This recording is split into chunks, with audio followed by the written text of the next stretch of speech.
He'll take some beating.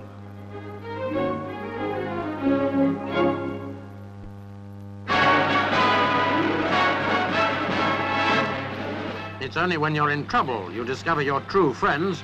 That's a cliché which holds good for everybody, and this little news item illustrates just what being a good neighbour means. Arthur Glennon, a farmer in New South Wales, had 500 acres of wheat to harvest, but he was seriously ill in hospital.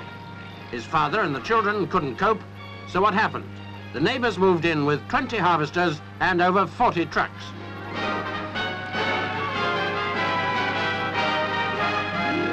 The job would normally have taken 3 weeks, but thanks to the generosity of 70 neighbours, it was completed in 4.5 hours. And it was all done on a Sunday, normally the busy farmer's day of rest. As an example to confirm faith in our fellow men, I think you'll agree it's hard to beat.